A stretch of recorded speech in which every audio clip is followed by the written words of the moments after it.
Hello everyone, I hope you're enjoying my recent update.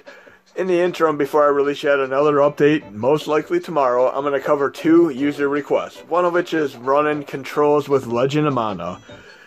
A few people asked me about this before, and I never personally tested it, but I had a theoretical way of running it. I told one person about it, and I do believe they told me it worked, but right now, since a few more people have told me it's still an issue, I personally tested it, and I'm going to show you the solution in action, which does in fact work.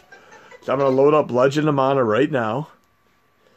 And I tested this with both the Wii controller, the SNES controller, and neither worked initially. A few people were trying to run without BIOS, which you do not want to do, because many games can be completely broken. You can get to the second or third level and have the game freeze on you. Right now I'm stuck completely in the menus, unable to push any buttons.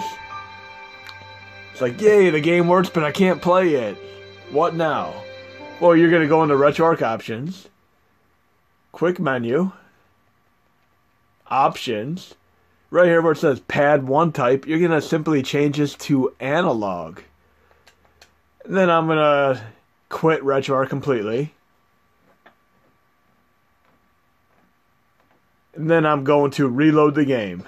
Not from a suspend state. I'm going to load the game from the get-go again so it has a proper save for SRAM and such.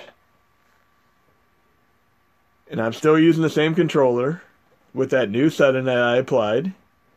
And this should affect more than one game on the SNES Classic, NES Classic with the PlayStation 1 as far as this analog setting. Just keep in mind, if you have no controls, try this.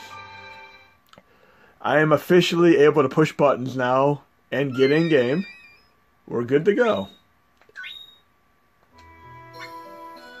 So that's all you need to do. Again, go into quick menu, options, pad 1 type to analog, then exit RetroArch and reload the game. And you could do a quick game override on here. Let me show you that real quick. I'm going to make a suspend state and load right back into it.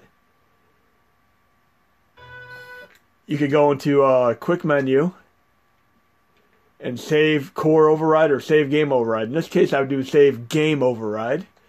Now we're going to do the secondary thing that people are asking me about, running Nintendo 64 games with the SNES Classic controller.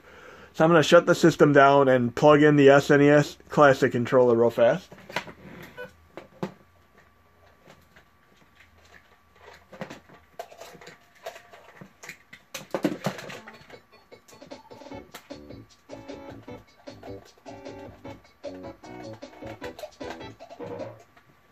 I'm shutting down. Now I'm going to power back on with the SNES Classic controller, and I'll show you how to run Nintendo 64 games using this controller. And I'm going to start out with something like F-Zero, just to get you guys going, guys and gals. So I'm going to go to Nintendo 64 F-Zero. And we'll start the game and see what happens. Using the SNES controller. So you can start the game just fine.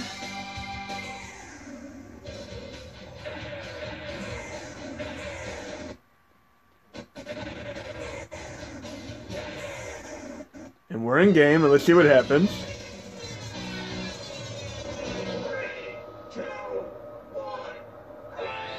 So I could actually accelerate, but I can't steer whatsoever. So what I'm going to do is go into settings, input user 1 binds, and you're going to go all the way down.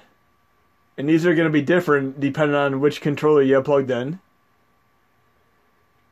Right here would be if you have the Wii controller plugged in.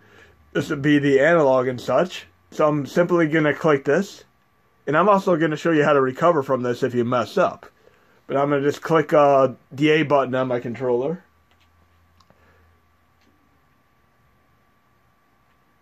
Sorry, right here. Left analog, right.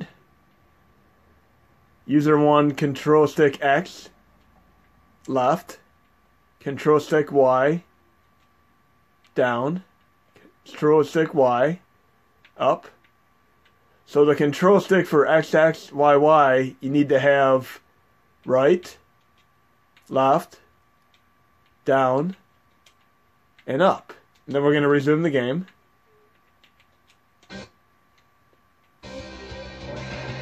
Now I can steer. How nice is that?